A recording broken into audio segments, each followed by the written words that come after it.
वसंता रसोई में खाना बना ही रही थी कि बेल बजी। उसने सोचा कि बच्चों स्कूल बस से अभी चढ़कर आ रही हूँ। विजय ऑफिस के लिए निकल गए हैं तो कौन हो सकता है। सोचते हुए दरवाज़ा खोलती है तो सामने जिठानी नमिता जी खड़ी थी। जल्दी से उसके पैर छूकर उन्हें अंदर बुलाया। उनको भी सास के पैर छूकर आशीर्वाद लिया। सासू माँ बाथरूम में गिर जाने के कारण वो ठीक से चल नहीं पाती है। साथ ही पिछले साल उन्हें पैरालिसिस हो गया था तो ठीक से बात नहीं कर पाती है, जिससे उनकी बातें सबको समझ में नहीं आती है। जिठानी के पास जब सास कौशल्या रहती थी तब वो तंदुरुस्त और ससुर भी थे। वो जेठानी के बच्चे की देखभाल करती थी।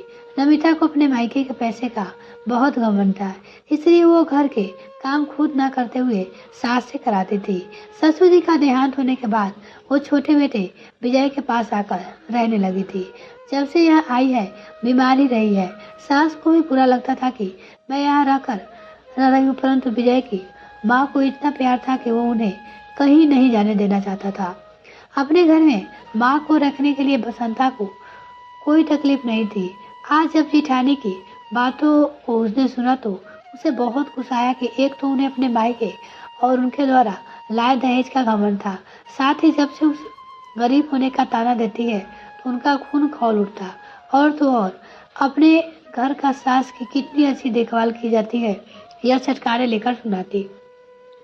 यह भी कह रही थी कि हम गरीबों को उन्हें ठीक से दवा दारू खाना पीना दे नहीं पाते, तो क्यों अपनी सास का एहसान जता रहे हो। किसी वृद्धाश्रम में भर्ती करा देते तो कम से कम सुकून की जिंदगी तो बिता लेती। जेठानी के जाते ही यह जिद पे अड़ गई थी कि उन्हें बड़े भाई के घर छोड़कर आ जाओ। विजय समझाता रहा पर बसंता समझने को तैयार नहीं हुई।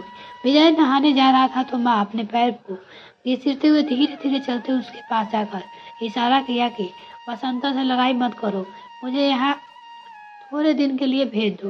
विजय ने माँ की बात मानते हुए उसने कहा, बसंता मुझे ऑफिस में बहुत सारा काम है, मैं बच्चों को संभाल लेता हूँ, तुम माँ को छोड़कर आ जाओगी क्या। बसंता मान गई और जल्दी से तैयारी करने लगी थी। उसने देखा माँ अनहोनी से मन से अपनी सामान निकाल रही थी। बुरा तो लग रहा था पर जेठानी को याद का गुस्सा भी आ रहा था। उसे वह दिन याद आया जब जेठानी के घर से माँ आई थी तो बहुत उदास रहती थी। उसके बार बार पूछने पर उन्हें बताया था कि वह उनसे कोई बात नहीं करता था, उन्हें पूरे घर में काम करने पड़ते थे। नमिता किटी पार्टी में व्यस्त रहती थी। एक बार उसके बाथरूम में उसका बेटा नहा रहा था और उसे अपनी सहेली के साथ जल से बाहर जाना था तो वो मेरे कमरे में बाथरूम में नहाने आ गई। वहां नहाने के बाद उसने ठीक से पानी नहीं डाला था, शैम्पू की वजह से मैं गिर गई थी। मुझे वहां घर पे बिठाकर काम करना पड़ेगा। उसे लगता था कि बिना काम किए मुफ्त की रोटी नहीं तोड़नी चाहिए, इसलिए तुम्हारे पास भेज दिया। बसंता अगर तुम्हें मेरी देखभाल करने की कोई तकलीफ महसूस हो रही है तो मुझे वृद्धाश्रम भर्ती करा दो बेटा, मैं वहाँ भी खुशी से रह लूंगी। बसंता ने उनका हाथ पकड़ कर कहा कि माँ आप कैसी बातें कर रही हो, आपको कहीं नहीं जाने दूंगी।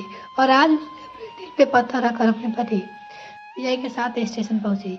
स्टेशन पर ट्रेन खड़ी थी लेकिन बोरिया के दरवाजे भी बंद थे। हम भी दरवाजा खुलने का इंतजार कर रहे थे। मैं तिरछी नजर से सास की तरफ देख रही थी। उसी समय एक आवश्यक सूचना कहते हुए अनाउंसमेंट सुनाई दी कि रास्ते में गुड्स ट्रेन की पटरी पे से नीचे उतर जाने के कारण वह जाने वाली सभी ट्रेनें को रद्द कर दिया गया है। मैंने देखा सासू माँ एक गहरी सांस ली थी, जैसे कम से कम 1-2 दिन के लिए सुकून।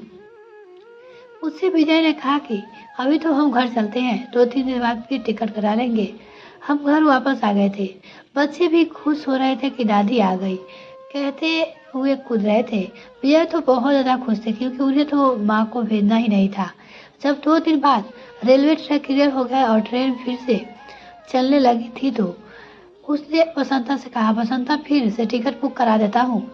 बसंता ने सासू माँ की तरफ देखकर कहा, नहीं विजय जी, माँ यहीं रहेगी आपके साथ, मैं इन्हें कहीं नहीं जाने दूंगी।